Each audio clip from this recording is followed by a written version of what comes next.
You are listening to Trophy Horse with your hosts, Tricky Mick, Alex, I Yield to No One, Steve, and Sid.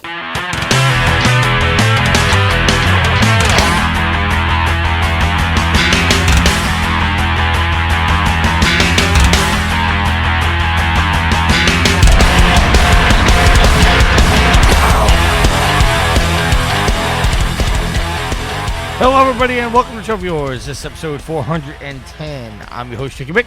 Alongside with me, he brings the awesome every week. I yield to no one. Well, last week I had a really good intro, referencing 409 by the Beach Boys, and Tricky didn't get the reference. All right, Alex will be joining us later. He is currently cooking for the kids, so he said to start the show without him. And that's what we did. So, Yield. Yeah. I'm extremely pissed off right now. Why? Is it because the Giants suck? Oh, no. Oh. Is it because the NASCAR's quote-unquote playoffs ended with a Kyle Busch victory? Well, that didn't help the day, but no. Oh, okay. I'm out of guesses. Well, you already know the answer. I know the answers. For the show. I'm playing along for the show. Come on, man. So anyway, I went to buy a newfangled computer today. Got the highest graphics card, got the best sound card. Was going to buy a monitor, but decided to hold off on that because the computer alone was expensive enough. Get it home, start to hook it up, and turn it on, and Windows is not installed in the computer. Now, me being a tech-savvy guy, I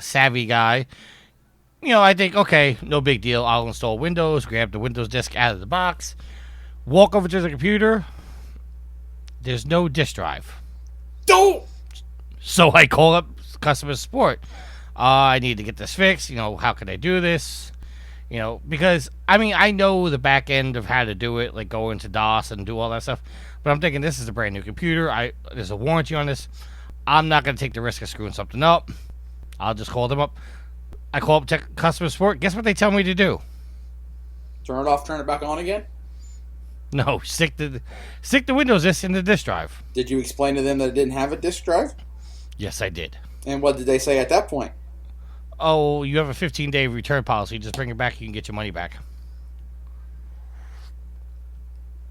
Awesome. Yeah. So you have to pack it. You have to pack it back up. I'm not packing this. I'm not packing this thing back up. I'm putting it right back in the box the way it is. And then order another one, and this time be like, install Windows. Well, this time I'm gonna make sure I'm gonna open it up in the store and make sure Windows is installed on it before I leave the store. Oh, there you go. Yeah. So I'm not gonna say how much on the show I spent. But it was a lot. It was quite a bit of money. That was Daryl sending me a message because I told him PG Spoilers was out. So yeah, that's been my day so far. Yeah. Spent about 3 hours at the store trying to find the right computer. Yeah. And the icing on the cake, I didn't tell you this yet, Yield. What's that? On the way home, I ordered some other things for the computer, including the PVR, so I can stream at 4K and all this other stuff. So I have parts coming for the computer that doesn't work. Nice. You might as well get the same computer or cancel your order. Well, I'm going to get the same computer. Either that, or they're just going to have to get a thumb drive with Windows on it installed there. So, yeah, that's been my day, sir. Awesome. Yeah. All right, so let's get into our updated trophy count. I am level 53. I am 53 in like 99%. Or 97%. I'm looking right now. So, I'll be getting level 54 soon. Total trophies of 12,649 with 228 platinums. I got another one. Alex is level 31, total trophies of 6,924 with 102 platinums. In 101 games. No. We're not doing that. Yes, anymore. that's important. After he betrayed me on last week's episode, I'm not giving him that courtesy no more. In 101 games. Anyway, I am a level 28 with a trophy count of 5890 and a platinum count of 92. And Sid is level 40 with total trophies of 9,307 with 170 plats. And Steve is level 16, total trophies of 2222 with 11 platinums. So let's get into what we're playing. Okay. I'll let you go first, sir. Okay. So, big surprise here. I've been playing some World of Warships Legends. Was at a buddy's house over the weekend, and we played some Just Cause 4. And then I have been playing since Friday, and a lot today. I have been playing Star Wars Jedi Fallen Order.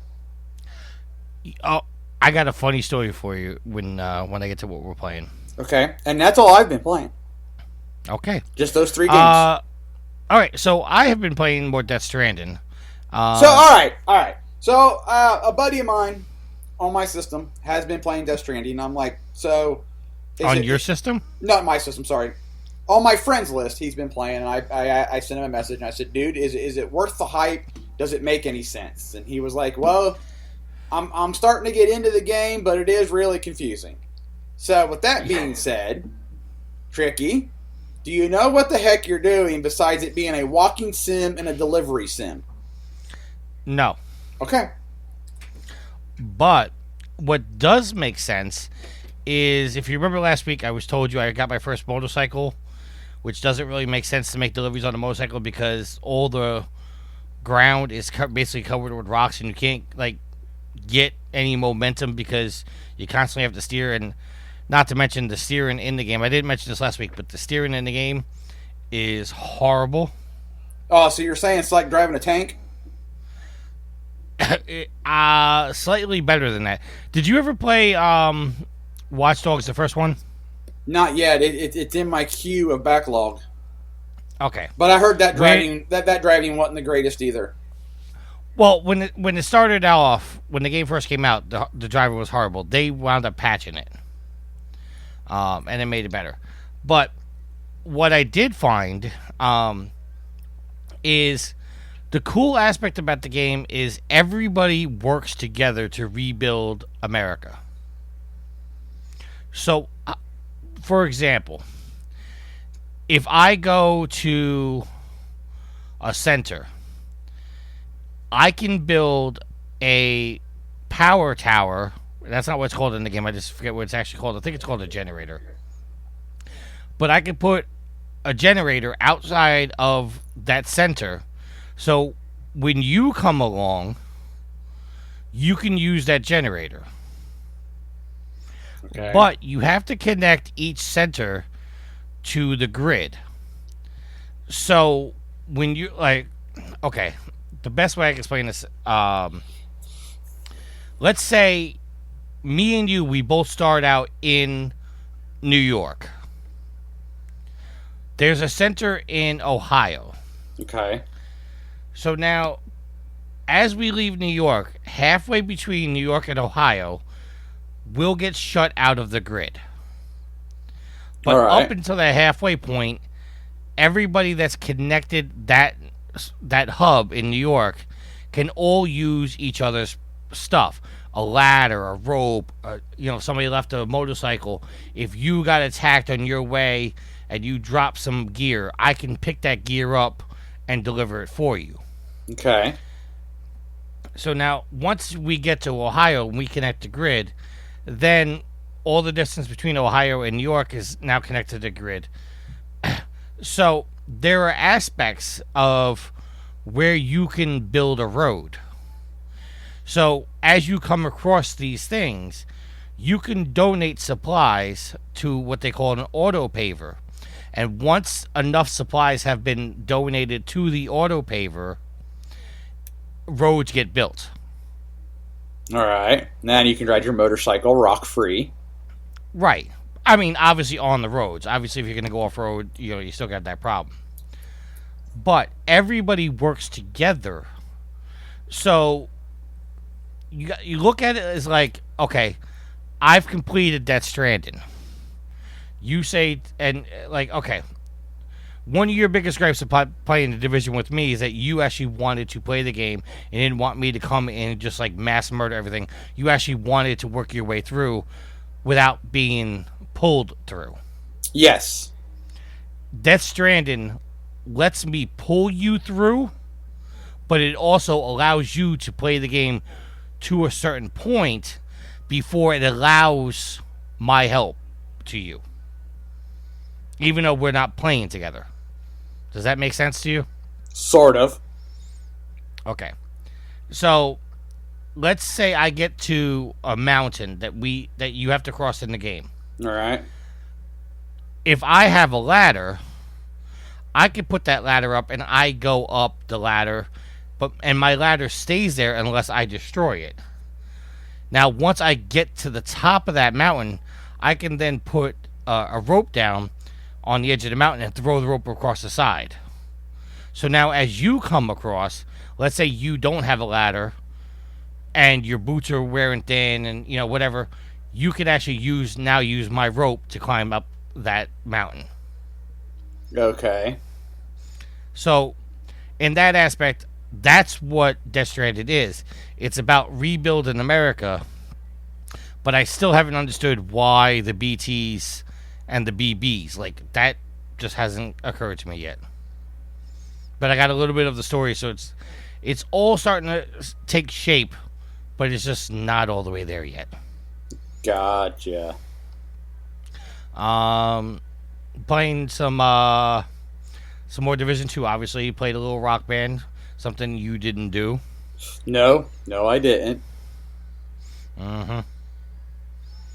Trying to get the Bloodstone, you won't help out. My bad, G. Got one more visual novel, which was a giant pain in the ass. I have one more. Last time I talked, I said I was taking a break from the visual novels, but I still had two more to play. So I knocked one of them out, and the other one I'm going to do eventually, but I'm trying to really stay with Death Stranding to get that done. Now, as far as Jedi Fallen Order, it's an EA game, so I thought, you know what? I'll just buy a year worth of EA access, because it lets me do a 10-hour free trial of the new games. It lets me play Anthem. It lets me download Unravel 1 and 2 for Sweet Mama D to play. Oh, that's why you were playing Anthem the other day. Right. But apparently, and I knew this already before I bought EA Access, EA had made a decision that they were not going to allow Jedi Fallen Order for the 10-hour free trial to avoid spoilers. Well, that makes sense. That's actually a smart decision by them. No, that doesn't make sense. No, that does make sense. Okay, but I'm going to tell you why it doesn't make sense. Okay, tell me why, because it makes sense to me, because people like to spoil things. Yes, but the EA Access, the 10-hour free trial, is normally a service where they release the game early and allow people to play up to 10 hours for free. Okay. Unless you've bought the game, then you just start playing the game earlier. They've decided not to release it on EA Access at all, even after launch. So that's why it doesn't make sense, because if I bought the game at full price, I'd be able to spoil the shit out of it. But you're not letting me try for 10 hours because you're trying to avoid spoilers.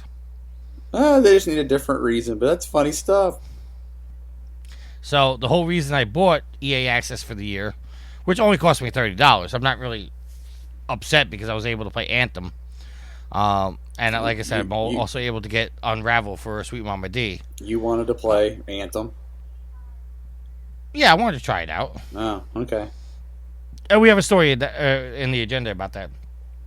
But it also lets me play Need for Speed, because CJ's been raving about it. Oh, the newest one? Yeah, and I told CJ, I said, it only lets me play for 10 hours. He goes, oh, don't worry, that's plenty of time to get the platinum. So I said, okay. That is sad in that instance. But I have that you can get a driving game platinum like that in less than 10 hours. Well, I'm sure CJ figured something out. But then I read a little blurbs on Twitter that it's not a bad game, but it's not really the best game in the Need for Speed lineup, but it's better than games past, something like that. That's what I read. Let me see if I can find CJ's, because me and him were having a conversation about it, and he made some kind of comment. Let me see if I can find it real quick. Basically he said that it's not as bad as what everybody was making it out to be, and it's actually a good game. All right, so let's get into our topics. Okay. You ready? Sure. All right, so we have an update. Remember we had the conversation about Blitzchung and Overwatch suspended him? Yeah. Okay. Overwatch game director Jeff Kaplan has expressed concerns about the punishment imposed on Hearthstone player Blitzchung. Talking to the Washington Post, Blizzard's vice president and Overwatch game director said, quote, I was relieved when they reduced his suspension, and I think the suspension should be reduced more or eliminated, but that's just me. I'm obviously a huge supporter of free speech. It's something that's very important to me. It got to me personally. I think the punishment was too harsh, and I was greatly relieved when they gave him his money back. I think that was extremely important. I think as individuals, we have very different feelings about what happened in regards to the Hearthstone tournament and Blitzchung. There are a lot of very different reaction among all of us. That's the end of the quote. Kaplan explained that the Overwatch team had to deal with player suspensions before, and that it usually takes 4 or 5 days to reach a decision. But as Blizzard President J. Allen Brack said in the opening ceremony of BlizzCon 2019, the company moved too quickly in regards to Blitzchung's punishment. However, Kaplan is clear that the reduction of Blitzchung's suspension from 12 months to 6 months isn't enough for his personal beliefs. He does note that his opinion isn't shared unanimously by everyone at Blizzard. So I bring this up, not so much that we talk about Blitzchung again, but that weeks after it happened, and now conspicuously right after BlizzCon, you have the vice president of Blizzard coming out and speaking about this. What do you think about that? I honestly have moved on. I find it funny that he waited until after BlizzCon to talk about this. Well, yeah, because you want to talk about positive stuff, not negative stuff. Well, that's true, but if he would have said something like this before BlizzCon, do you think that it would have affected BlizzCon at all? Like maybe there would have been so many protests? It's hard to say. I would say possibly. I mean, if they feel they were doing the right thing, then that's why they didn't say anything. If they really felt that they were in the wrong and were trying to get things fixed, then they probably should have gotten out in front of BlizzCon. But all right, Alex just arrived. Alex, what do you think? So no, I like I told you on the phone, I literally got done making dinner for the kids, then taking Athena out, which is, for her to find a place to poop and pee is always an endeavor. And then as soon as I come in the door to the bedroom to start recording, the cat is right there trying to get out. He puts his paw out. I step on his paw accidentally, and one of his nails goes into my foot. You're not having a good day. Yeah. What? Okay. We'll just move on because it's a little bit much to recap. Well, I mean, I think that they should have. So you said that the recent comments, and I'll see if I can read up on them real quick on my phone, basically came out in support of Blitzchung, who was the player who that was suspended for the that was suspended for the year, but got reduced down to 6 months. Yes. So I mean, I I would say that that's something they should have addressed as soon. If that's really their stance, and there was this big blow up, that's something they should have addressed right away and said, "This is why we did what we did. We support, this." But for them, I don't know. The timing is off because it's almost like if you're not going to do it before BlizzCon or from the start, like doing this, like it's a move that if you're showing support for that, it's not gonna sway opinion of you either way. Like it's not gonna if you say it before BlizzCon, it's not gonna negatively affect BlizzCon unless they're worried about the whole Chinese aspect of it, the Chinese government aspect of it. But it's not going to do anything to sway opinion whether you do it before or after. It's just like, why did you wait this long to say anything? Let's recap the timeline here. Blitzchung did what he did. They suspended him for a year. A week later, they come out and they say, okay, his suspension's too long. We're going to cut it in half. We're still suspending the shoutcasters, and we're giving him his money back. 2 weeks passes, BlizzCon comes out. They address it in their keynote speech. They say they stand by their decision and explain why they did what they did. Now, after BlizzCon's done and over with, you have the vice president of Blizzard coming out basically saying, I support Blitzchung and what he did, but he still had to do his punishment. But I find it weird that we had a presser from Blizzard with no personality attached to it. Now the vice president's coming out after BlizzCon, and my point was, if he was in support of him, if he would have came out before BlizzCon, maybe there would not have been protest, because at least there's a face to the statement. I mean, there still might have been protests because even if Kaplan came out and said that, there might have been other people from Blizzard that still went against what he said or were at an opposing opinion of him. So you still might have had a boycott or an uprising against Blizzard because other people in the company may not have felt the same way that Kaplan did. Like I said before, it's weird timing that he says it should be eliminated altogether because, dude, how long ago did this happen and you're just now waiting to speak up? So I don't know if Blizzard said, hey, you guys don't say anything until this amount of time, stay away from the media about this, don't answer questions on Twitter. I don't know if there was some kind of hush order by the company. It's just a weird time to come out and say this. Well, he also did say that not all of Blizzard is in agreement with him.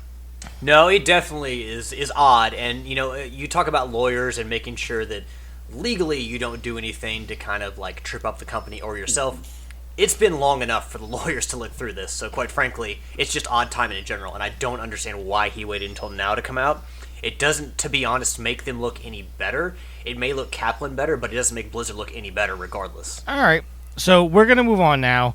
We're going to have a little bit of geek speak. Hopefully you guys can... and I don't mean this insulting, but I know you guys don't deal with the specs of stuff too much. This article is coming from PCBag.com. The PlayStation 5 GPU outperforms a GeForce RTX 2070 Super. Okay. What's a GeForce RTX 2070 Super? Okay. To give you an idea, which is really not going to help you, the computer that I just bought is an GeForce RTX 2080 Ti. Okay. So that's really good. Right. So... Well, hold on. There's already a computer system out now, one that you own, that's already better than the PlayStation 5, which doesn't release until next year? Yes and no. Okay, well, that doesn't get me excited. Reading this headline, I would assume that, okay, that's a really impressive stat that the PlayStation can outperform this, but if that model, the 2070, is not top of the line and kind of obsolete, that makes the PS5 No. The PlayStation is saying the PlayStation 5 outperforms the 2070. Yeah, but if there's a 2080 and you have it now and it's a year out of the PlayStation 5's release, how does that not look the PlayStation 5 look already obsolete? It's not the same thing. How do I explain this in a way that makes sense? Okay. I just don't understand how this is impressive for the PS5 if there's already another model that's already beating the PlayStation 5 a year before its Okay. release. What kind of car do you own, Alex? Hell if I know. I have a laptop. And it's like a 5-6-year-old laptop. Yo, did I- Nothing state of the art. Did I ask a weird question or did I ask a straightforward question? Well, you asked him what car he had, and I think he didn't hear you as he talked about his computer, or he doesn't want you to know. Did you say car? He said or car. I thought you No. meant He said car. Car. It's a 2014 Toyota Okay. Corolla. Or, excuse me, Toyota Okay. Camry. So you have a Camry. And you know how they sell different levels of Camry? You have the basic, you have the deluxe, and then you have the super duper packages that they sell. Like the sport Right. model and all that? Okay. Yeah, I'm familiar. The 2080 is the top of the line. The 2070 is just barely below that. So the PlayStation 5 is falling right between those two. Let me ask you this: when did the 2070? How long was it between the release of the 2070 and the 2080? I think they just recently came out, maybe within the last month or so. So no. But I'm assuming that's the release of the 2080. How far in between the 2070 and the 2080 was that? Like that span? Oh, they that came window out in between. simultaneously. So what's to say that like a 2090 or something like that doesn't come out within Oh, it the next absolutely will. year? Yeah. So how does this make the PlayStation 5 look good? Because it's saying that it can run at high specs already. So how long before it burns out? But the 2070, by the time the PlayStation 5 comes out, that's like the Wii U saying it can outperform the PlayStation 3. No. Oh my Because Lord. soon after it became completely obsolete. You guys are just. I get what you're saying, I mean, Alex. We're talking about computer models that constantly iterate and get better. And right now, the PlayStation is already beaten out by an iteration of the computer, the 2080, when you've already admitted that they're probably going to release better versions of that in the following year. We're still a year out from the PlayStation. I don't understand how it's impressive to say that the PlayStation runs better than an obsolete version of the 20. Ooh, But it's not- obsolete. But it's not obsolete. But by the time it'll definitely be obsolete by the time the PlayStation Well, 5 comes out. it's the same thing when the PlayStation 1 came out, the PlayStation 2 came out, the PlayStation 3 came out, PlayStation 4 came out. There's always going to be a better PC out there. But the fact that this can run at the specs it's running at right now is highly impressive, especially since if you go to the store and you buy a RTX 720, it's going to cost you $500 just for the card. The RTX 2080 is $740. So you're getting. Sony found a way to make their graphics card run better than a $500 graphics card for a computer, and unless the PlayStation 5 is going to come out costing $700, $800, this is impressive. Don't give I'm them not any giving them an ideas. idea. You better bleep this So out. okay, oh, so oh, when you put it in oh. terms of that, it's a little easier to swallow. But at the same time, like I don't think they should be comparing it to computers, because people who play games on computers versus people who play console games are very different. They're two very Yes. separate audiences. If you're going to do something, So compare it to like the current PlayStation 4 or like maybe the Xbox or something like that. Don't compare it to Okay, a okay. computer. Oh, Because it like to me All right, everybody. it looks bad because it's like, hey, it runs better than this, but this is going to be obsolete at some point by the time the PlayStation 5 comes out. You're Compare looking at it the wrong argument, to Alex, the- though. I'm telling you, the argument you gave me was I could understand that better and I Okay. could see why Okay, it would let- be let positive. me- But compare it to the PlayStation 4 and explain why it's better than that, because I don't care how it runs compared to a computer. Okay, well then listen to this. yes. The PlayStation 4 and the PlayStation 4 Pro run on AMD's Radeon GCN GPU microarchitecture, which the PlayStation 5 will run on the successor to that. According to Twitter user Is a Parrot, the PlayStation 5 GPU does end up running at 2 gigahertz and will equate to 9.2 teraflops of performance on RDA, or the equivalent of 14 teraflops on GCN. For comparison, The PlayStation 4 Pro achieves 4.2 teraflops, and the Xbox One X 6 teraflops. I think you're missing the real story here because if you weren't paying attention, if you just glossed over it, that tweet was sent out by a parrot. A parrot is tweeting. Is what? That's the news here. Tweeting. I didn't actually click on the tweet. But never mind. He missed it, Alex. I got it. He's too much of a technophile to get just regular humor. I'm sorry. I gotta admit, you guys kind of frustrated me with the obsolete argument. Obsolete? I get what you said. I mean, I get what you're saying. I know you're not wrong, but I was like, that's not what's important here. Well, I'm just making the point that compare it to the current PlayStation 4, I'll understand that a lot better than you telling me it runs better than some 3 million graphics card. All right, let's move on. Moving on. All right, so Yield. We were talking about earlier about Anthem. Yes. There is a report. This is posted on IGN. That EA is overhauling Anthem with help from its other developers. Well, I'm sure people would like that. Okay, BioWare isn't just keeping Anthem alive, but allegedly planning on a major overhaul that will completely reconfigure major gameplay components of the game. That's according to a new report from sources familiar to the project. Kotaku reports that BioWare has been working on some kind of overhaul for Anthem, which has struggled since launch earlier this year. The project is being referred to by some as Anthem 2.0 or Anthem Next. The report says concrete details on the overhaul are sparse, but the main takeaway are that EA and BioWare have not given up on Anthem and instead are working on the content that will breathe new life into the game, similar to what the Taken King did for the first Destiny game.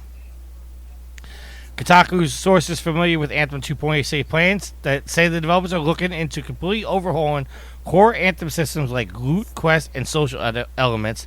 Some of the changes reportedly include making it so players don't need to go back to the Fort Tarsus after every mission, and what a mission technically is, quote. That was always a weird disconnect. We're trying to integrate the parts of the game together. Although developers across BioWare's Edmonton, Alberta, Canada, and Austin, Texas studios are both working on Anthem overhaul, an anonymous source tells IGN that non-BioWare teams at EA are even chipping in. So, my question to you, Yield. Yeah. Is this a lost cause? Because the Taken King did change people's opinions of Destiny. But is BioWare have any chance of saving Anthem at this point? If you're going to keep working on a game, I would never say never, because Hello Games kept working on No Man's Sky and people's opinions turned around on it. So, and what about you? I haven't gotten back into it. I moved on to other games and now I'm buried. So I'm trying to unbury myself. Okay. So I would say that it is a possibility. But for somebody like me who wasn't interested in the game to begin with, and then now it got buried under the we really released a broken game. I've moved on. I'm not going to ever go back and look at it. I mean, the only way I'd ever go back and look at it is if one of my buddies were playing it and went, "Dude, you really got to check this game out." Okay. Alex, what about you? Think Anthem has any chance to come around? With how quickly the online, most games lose their audience, even good games lose their audience as people bounce from one game to another depending on new releases. I definitely believe that there's a point where it's just too late to save a game, that the community just moves so quickly with how fast releases come, that it may very well be too late for Anthem. One, people don't like EA. And Anthem got a lot of shit when it first came out, and it had people had a really bad opinion of it. And so this long after, quite possibly maybe way too late for them to save Anthem, and they should just say, all right, we're going to do, let's work on a sequel or something and just make it better. Because at this point, I'm not sure they can save it. As I said earlier in the show, I just started playing Anthem. I like what I've played so far, but granted, I'm only an hour into the game. So Here's the thing. You've got games like Apex Legends and Fortnite and a ton of Overwatch. All these things are incredibly popular and taking people's time. Is somebody really going to stop what they're playing and just put that much time into Anthem? Because a game like that, in order to invest in that online community, you need to spend a lot of time with it. So people are already playing these other multiplayer games or waiting for the next Call of Duty. Are they going to actually come back to Anthem or care enough to stop what they're playing? Excuse me, I'm sorry, I'm tired. Which, I mean, is the same argument you could make for Fallout 76 and them trying this new subscription service, Fallout First. Well, like, move on. You've made your mistakes. You have to lie in that bed, but just like say, all right, we've learned our lesson. Let's work on another project and not just dump more money into this dead project. Yeah, but to be fair, I mean, even though I've heard all the troubles about Anthem, I'm still gave it a shot. So I mean, there's other people out there that are going to do the exact same thing. There's people that turned off the Division Tricky. 1. At the same time, you play the Division is probably your favorite online shooter. Yeah, correct? my games of service. And okay, that plus, are you planning to buy any other games this holiday, or are you just going to play Division 2 and keep going with Anthem? Well, I'm probably going to buy Jedi Fallen Order. And every other game that I wanted got delayed. So, The Last of Us 2. Okay, so do you see yourself playing? Now, granted, The Last of Us 2 comes out in May next year. Do you see yourself spending much time, especially with how you play Rock Band as well? Do you see yourself spending that much time in Anthem to really move the needle? Now I will, because I bought the EA Access. I mean, so that I'm gonna be giving it some time. But granted, I only paid $30, but I'm able to play Anthem. I'm able to play Need for Speed. I'm able to play Unravel, Star Wars Battlefront 2. So there's games out there. How much time I'll actually put in Anthem, I don't know. I mean, but I'm willing to give it a shot. Okay, well, with how you like to get platinums and the games you play for platinums, all that mixed in with games you actually want to play, I would say that, you're not going to invest as much as EA wants into Anthem in order to make this a good decision for them. Plus, they're already talking, like, from what I read from the title, the article, they are investing in making the game better. So all this development's going to take time. It's not like it's going to be out tomorrow or next week. Right, but I mean, so that's an even larger amount of time in between when they first released the game and it got crapped on, and when all this is actually going to take effect. The same thing can be said about the Division, though. It's also taking other developers away from other projects. Does that not concern you, that they're sapping resources from other projects? Yes and no. But, I mean, like I was trying to say, the Division at launch, I mean, you guys remember how much Lucia was giving me shit about the Division. They've really repaired that game. Now, don't give Lucia all the credit. We were all giving you shit for the Division. Okay, I'm giving Lucia the credit because neither one of you mofos at the time actually played the game. Well, don't you know how the internet works these days? You don't need to play something. It was dividing up all of our time. But they worked on that and worked on that. I don't know if that's a video game joke or a math joke, but I'll laugh at it anyway. But they worked on it, and the game got better. So, I think Anthem has a shot. Yeah, but they were working on the Division right after release, and soon after the release, you talked about how it gotten better within months. How long was it ago? Was Anthem this year or last year? Because it was springtime. It was this year. Okay, so we're talking what? At this point, months? I think it's might be around 6. Hold on. Anthem came out February 22nd. So 9 months. 9 months. You don't think that's way too much time to have passed to actually say, okay, all right, guys, we're going to actually overhaul this game. We're going to dump resources and money and developers into this instead of working on other projects to try and save this game that most people, like, during a holiday, too, and going into a holiday, when other people are, like, when people are going to be looking forward to other games and you're still trying to push people towards EA Access, you're actually going to dump resources into this? No wonder people hate EA. I mean, if you have a game as a service, you gotta keep reiterating, and that's what Anthem is. It's a game for service. Yes, but how about start on Anthem 2? Well, and work on that project and take what you've learned from the first one and make the second one better. To be fair, if EA announced Anthem 2 next year, how many people you really think they're going to make sales from when they're going to go, well, why would we buy your sequel when you never fixed the first one? Why would people go back and play The Division? Why would they go back and play Anthem even after EA says they fixed it when there are other games to play?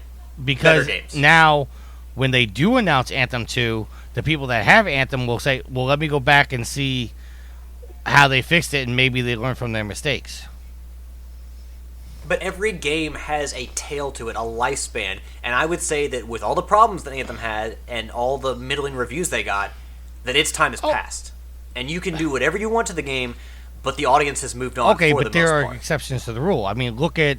I know we're going back years and years and years, but everybody loves World of Warcraft, but nobody seems to remember how broken that game was when it launched. There was also a lot less competition back then for a game like that. I'm just saying... Can you think of a game within the last 5 years that launched Destiny. so poorly, was overhauled, and actually was a successful game that continued to thrive after that? I've never played Destiny, but everybody was saying the game was shit when it started. They came out, and they were making changes, and when the Taken King came out, it completely changed the way the game was played, and everybody loved it, and that's why Destiny 2 is successful as it is. So we're talking about Destiny 2, not the original Destiny, right? I'm saying the original Destiny was broken. They kept fixing it. Then when the Taken King came out, it completely changed it. Now...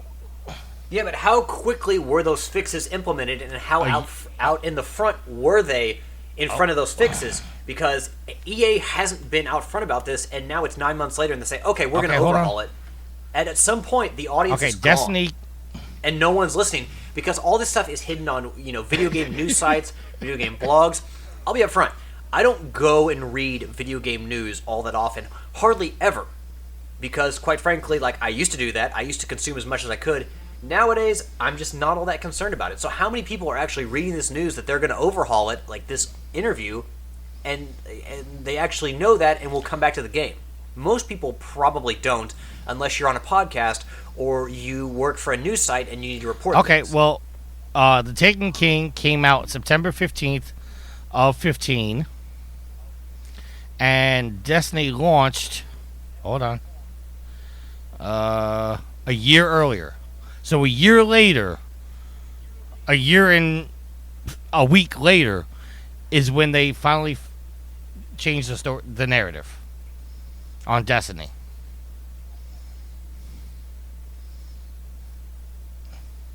So there you go.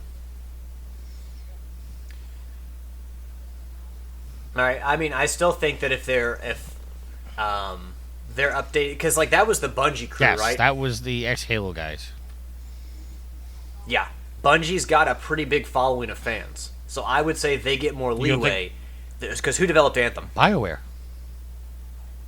BioWare. They have a big following too. True, but how far has their stock fallen since the old Star Wars game they did, the Old Republic?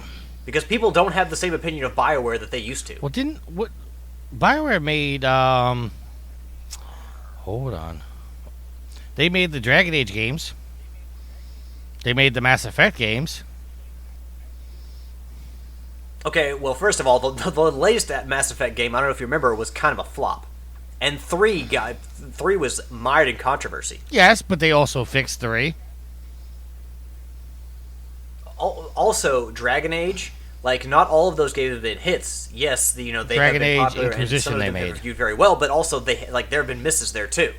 Because how many times have you heard people talk about where the quality has gone with BioWare? Seen news stories and editorials about where the quality control of BioWare. Well, to be fair, I mean, look at how much shit Bethesda gets for their games, but people still love them.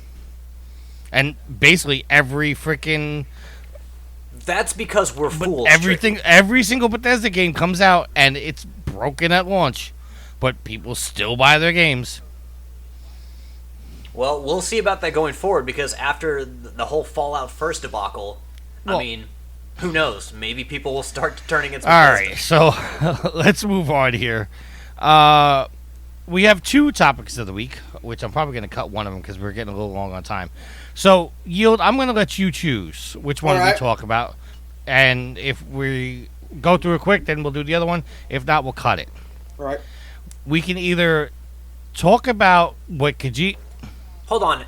How is it even a question of which one to talk about? Clearly, we talk about what Kojima has to say about Death Stranding 2 mixed reviews. Or we could talk about how Epic is suing another Fortnite Chapter 2 leaker. See, let me think about this. The first one. That's what I thought. Told you. I'm just trying to not be a dictator. And God King Kojima is talking. You should be chomping at the bit to spew anything he has to say. Okay, so I don't know if you guys heard this, but there have been a lot of mixed reviews on Death Stranding. Well, yeah, it didn't do very well. Well, it's holding an 83 on Metacritic, which is pretty good. Not the best, but not, that's pretty good. Okay, let's 83 is good. Like anything 80 and above at like 7 and like 70 and above, that's pretty good. I'd say 7.5 and above is good. Even still above 7, you're good. Let's not like get on this whole tangent of it's not perfect, so it sucks. Well, that's where we're at in today's video game world, Alex. If it's not a 9 or a 10, it sucks. I get enough of that shit from the Pokemon community where if it's not perfect IVs, they fucking hate it and they throw it in the trash bin. I'm so fucking Alright, sick. back to Hideo Kojima and Death Stranding. Oh, didn't he just release a game? Over the weekend, Hideo Kojima shared his thoughts on why his latest video game may be receiving mixed reviews, particularly from U.S. press. Kojima quotes quickly spread online, but IGN has acquired an updated translation of why Kojima believes Death Stranding is receiving mixed responses in the U.S. compared to Europe and Japan. In an interview between Hideo Kojima and Italian game website TGCom24, Kojima says that the American preference for first-person shooters may have affected players' response to Death Stranding. An original translation of Kojima's response also suggested that Death Stranding was better than a shooter.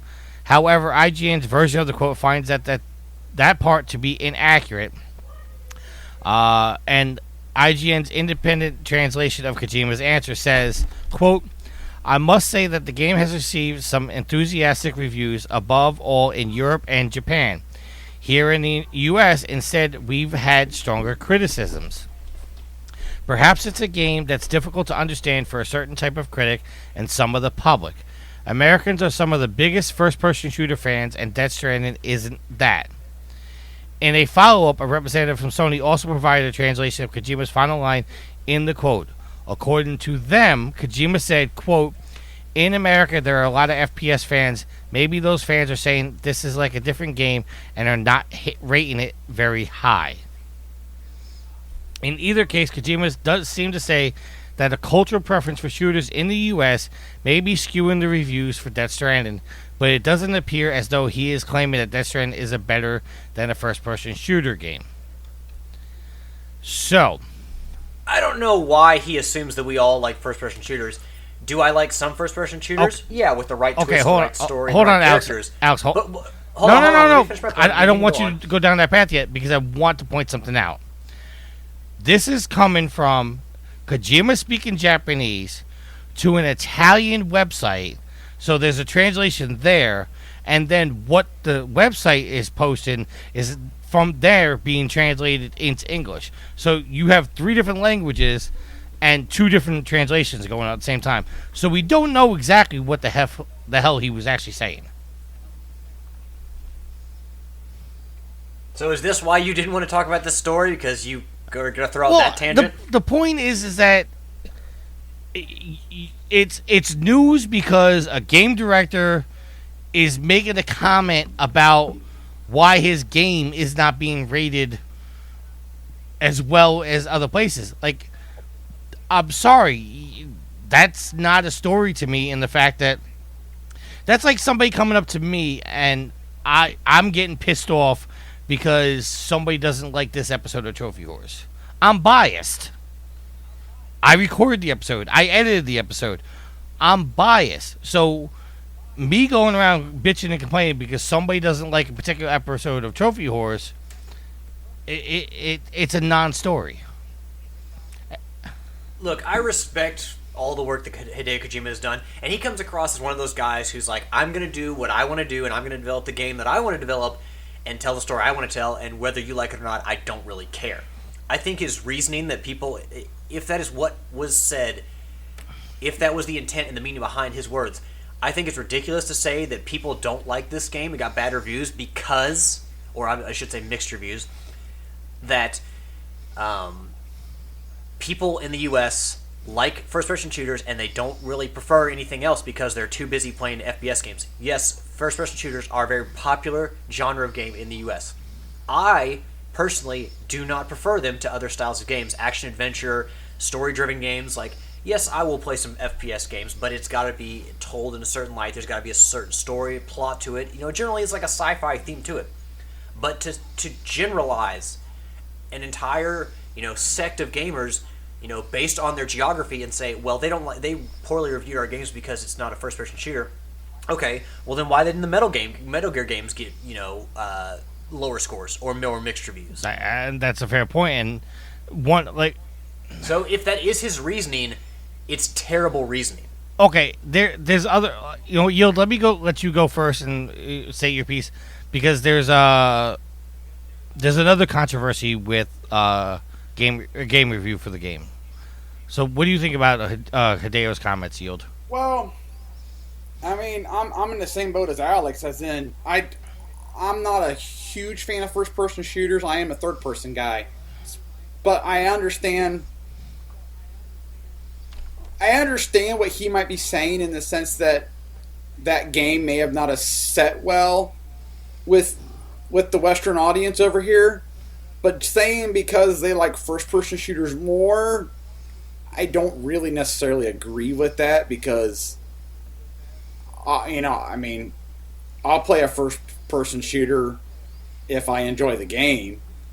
I just think that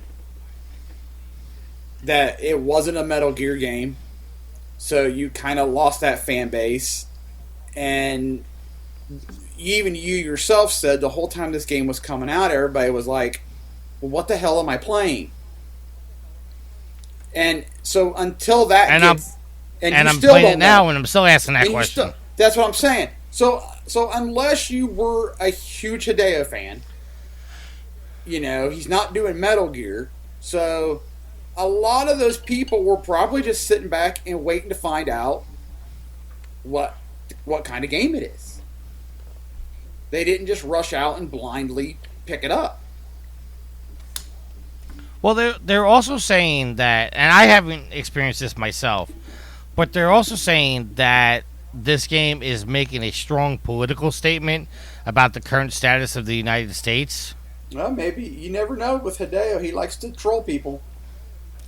Okay, so I think more than the supposed preference of FPS games by American gamers, I think the biggest thing that hurt this game was the fact that there was not any clarity as to what was going on in the game. Wasn't very transparent or clear what the objective was in the game, why you wanted to play it, and even now, Tricky, you're struggling to find that out.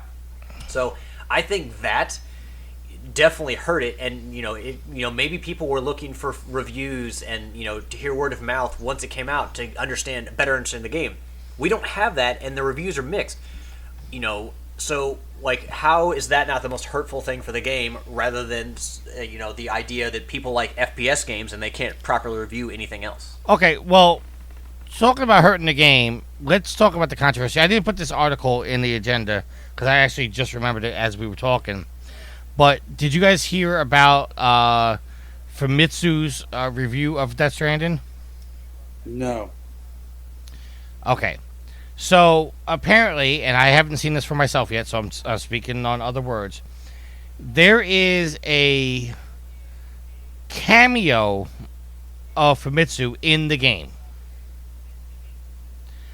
And the controversy... Who is Mitsu? Famitsu. It's a Japanese publication. Okay. Basically, they're like an IGN, but in Japan. Okay, so they reviewed the game and gave the game a perfect score. So the controversy's coming through. Is it a conflict of interest that you're in the game and you're also reviewing the game? So that's also hurting the news of Death Stranding, because a lot of people are saying that it's bullshit, that if you make a cameo in the game, you shouldn't also be able to review the game. And now that you actually did review the game, you gave it a perfect score, while obviously everybody else is giving it mixed reviews. You know, I take that with a grain of salt. I mean, if they're in the game and they're giving it a review and it's a perfect review, you should just look at it and go, well, it's probably skewed a little bit because they're in the game, so let's go more independent. Well, to be honest, I'm looking at the article right now, and I'll put it in the Skype chat for you guys so you can look at it. If I actually came across this in the game, if I didn't know this already, if I didn't read this article, I would have known this was a cameo. Well, that's because you don't read Japanese stuff. Well, I read Japanese visual novels. No, you play Japanese visual novels. It was a joke. I know it was. I was just being more specific. But Alex, you being a former game reviewer for the old Sarcastic Gamer and Big Red Barrel, if you would happen to make a cameo in the game, would you feel comfortable reviewing that game? I mean, if a publication told me, I feel like even if I'm struggling to kind of form the words properly, because I don't know if Famitsu was just put in there as a deal between Kojima and Famitsu, or Famitsu was just put in there because it's a staple of Japanese gaming and it just kind of shows up in the background of a game, because the Kojima was trying to capture some of Japanese culture there. I don't know what the if there was a deal between the two, or if Kojima just said, sure, we'll put it in there, or if Kojima would, even if he wanted to do that, he would have to go to Famitsu to get their okay. Well, to be fair, Herman Hulst also makes a cameo, the new president of Worldwide Studios, and there is a strong, and I mean strong, product placement of Monster Energy drinks. Which, say what you want, second Death Stranding came out, Monster Energy drink stock rose.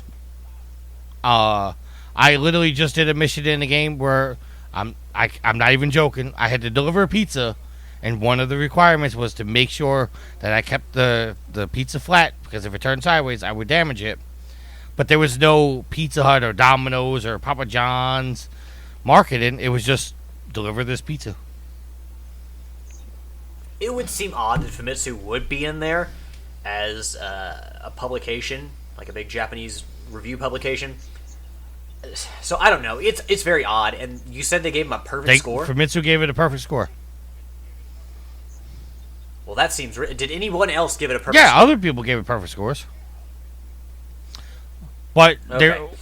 If they were the only one giving it a perfect score, I still, if there's any dealings or any connection between the reviewer and the game itself, the studio, I look at that, Yield said, I look at that very warily. I almost don't consider that review, that outlet's review, because, do you have a tie here that you shouldn't have? Is there some kind of conflict of interest?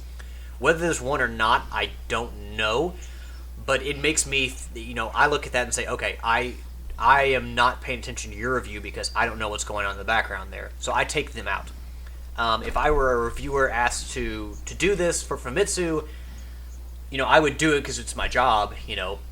There may not very well be shenanigans going on here, but would I feel completely comfortable with it, or would I assume that people would look at my review as, just that we were paid or we got some benefits to give them a good score? Yes, that would probably be in my head as I was writing. I would start that article by first line, first paragraph. Just so you know, we are a cameo in the game. Started off, be clear. Well, I think that a lot of reviewers, or most reviewers, or any reviewer should write a disclaimer.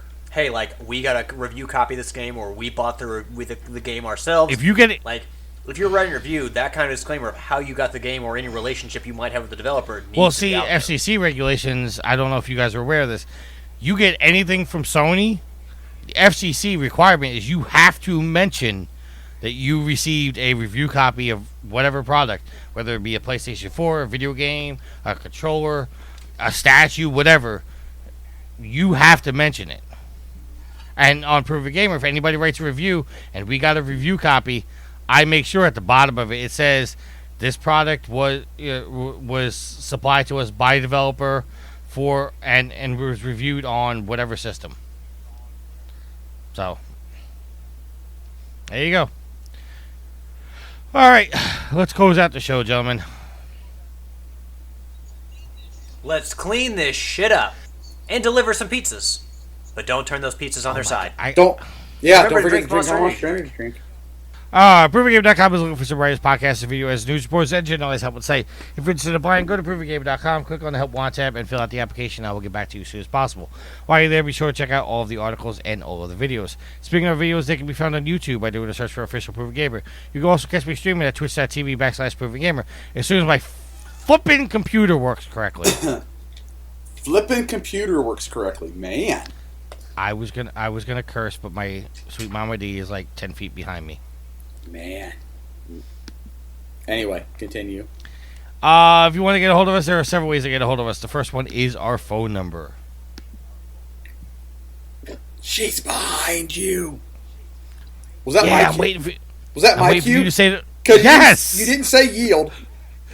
Because, I was listening to episode 409 today Yeah. to find all the shenanigans that Alex put in the show for Daryl. Yeah.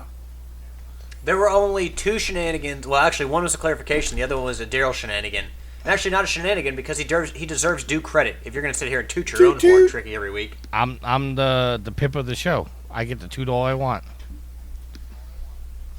Anyway, let's get on with this. Yield. Anyway, yeah. Phone number. 330-PROVEN9. 330-776-8369. You can send us an email at trophyhorrors@provengamer.com.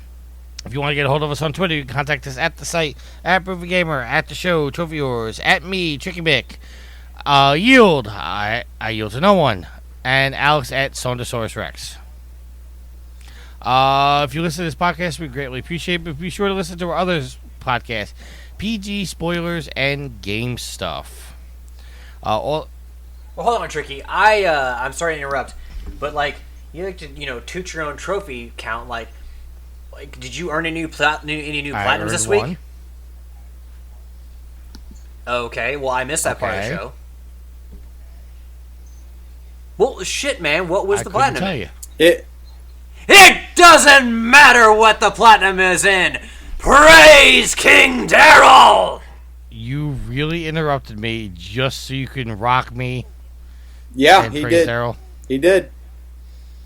That was pretty good. All the podcasts can be found on Apple Podcasts, formerly iTunes, Stitcher, your various podcast applications on your smart devices, Google Play, TuneIn, and you can listen to Trophy Horrors on Pandora, Spotify, and iHeartRadio. Wow, you guys are just That's pretty impressive. so Good job, guys. enthusiastic this week. We are. Woo! Well, you usually don't leave a pause for us to respond. You just say it. I say it, and you... never mind. PlayStation 4 community. There's one for the site, Prove a Gamer. There's one for the show called T-Dubs Brothel because, well, Herman Holtz won't let us say whores on the network. And, that doesn't... It's the end of an era. We no longer can say I was going to say, in that position. it doesn't End of roll an off era. the tongue as well. Herman Hustle. And Yield's group is the Platinum Guild, which he'll be giving you shout-outs next week. Right, Yield? Yeah!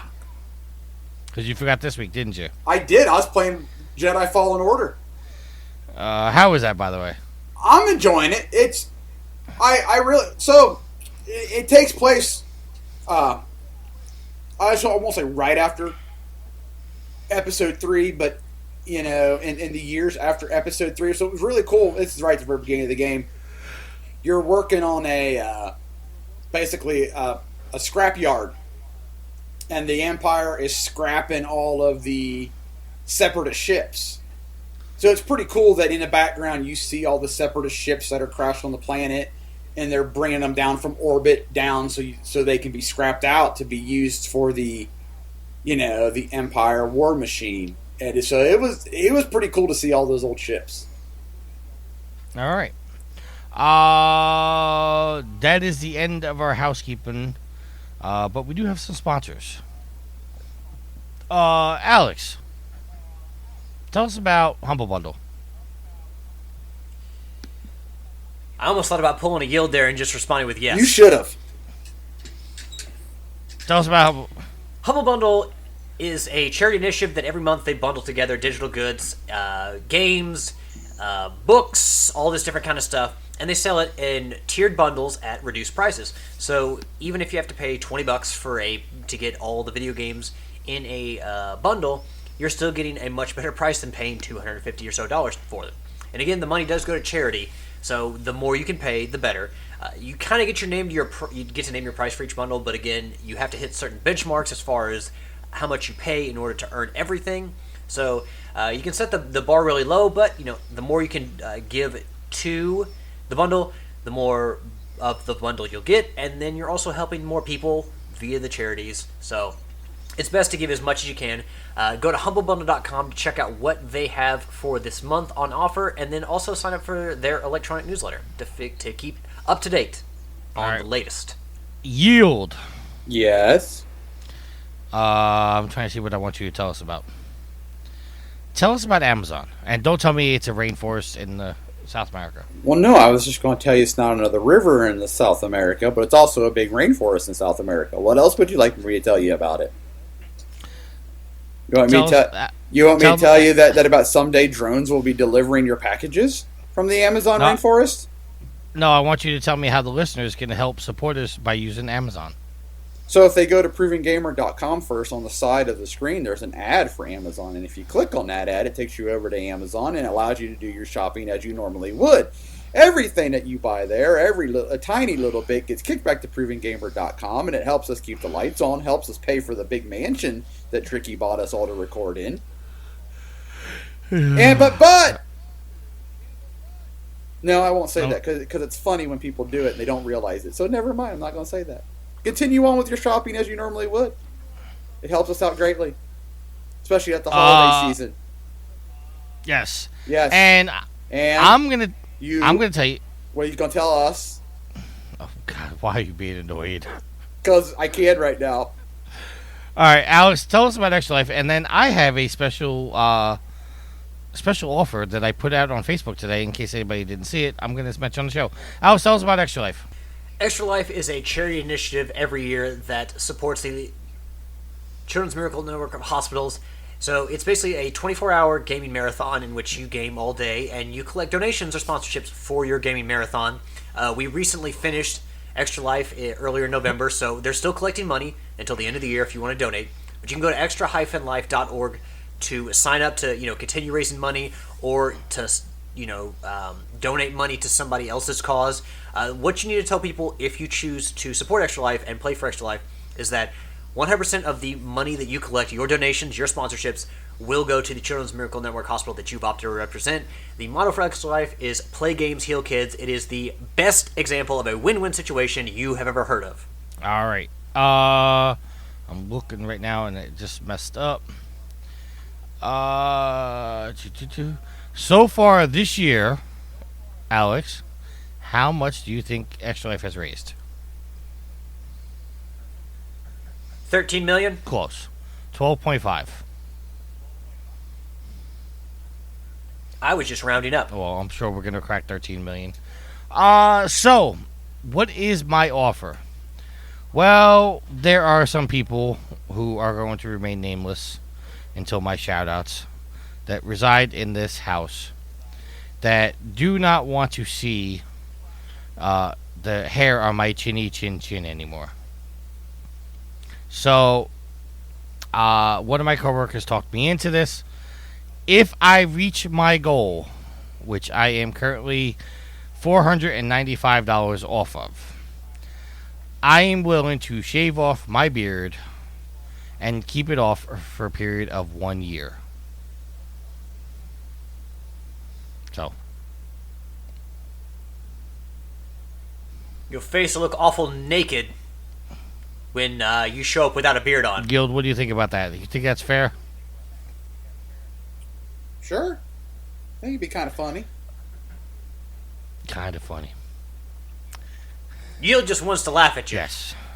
Also, don't plug other people's websites on this show, Yield, unless they come on the show. Ha!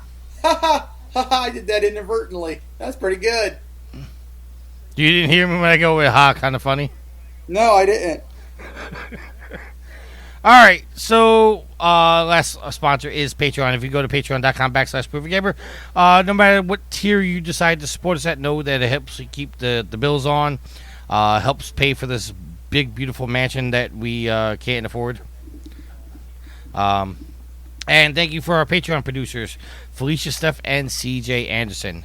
Also, remember, if you are Amazon Prime, you are also Twitch Prime. If you couldn't link up the two. Ashley. I'm telling you because Alex, of all the years on the show, never told you to do this. Stop calling people out, Tricky.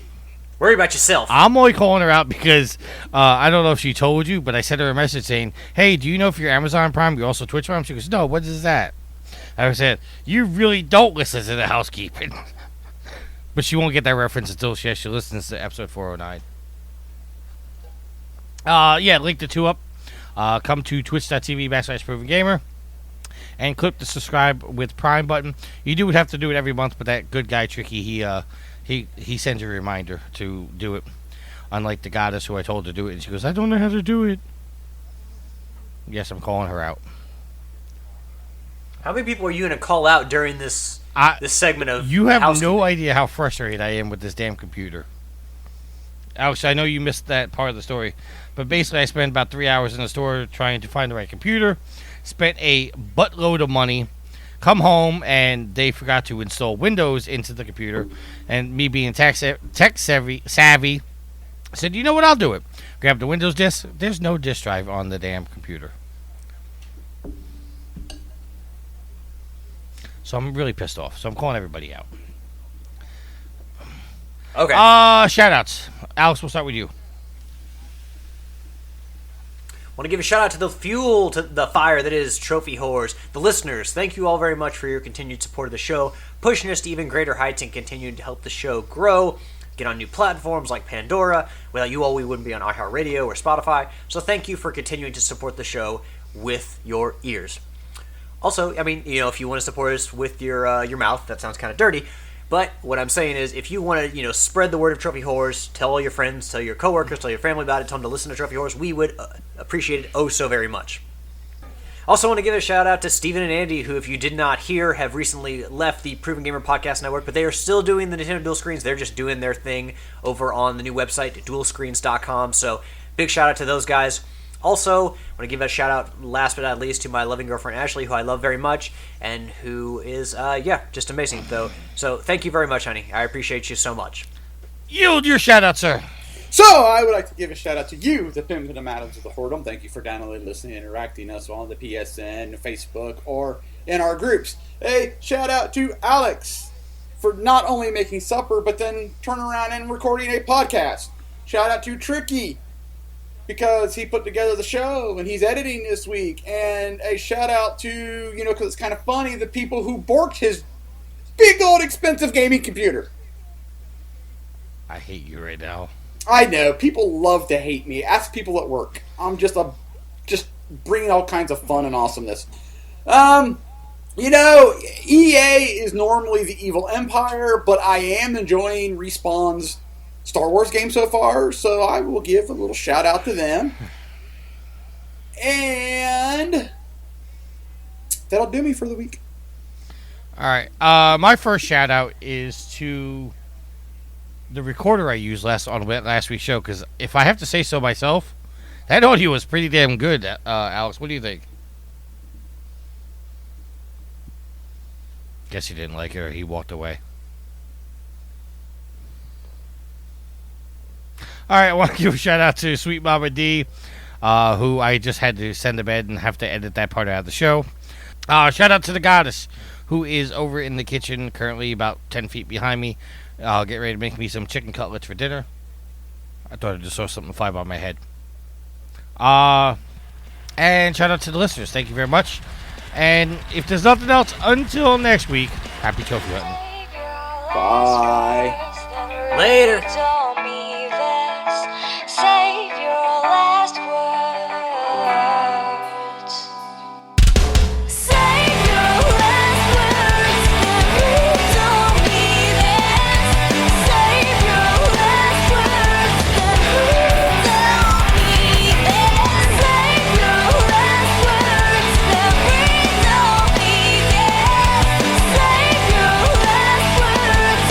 Please don't be there. The theme song is Venus by the band Even off their album Zenith. Permission granted by the band and 12 Stone Records. You can find them on Facebook by going to www.facebook.com/evenphilippines.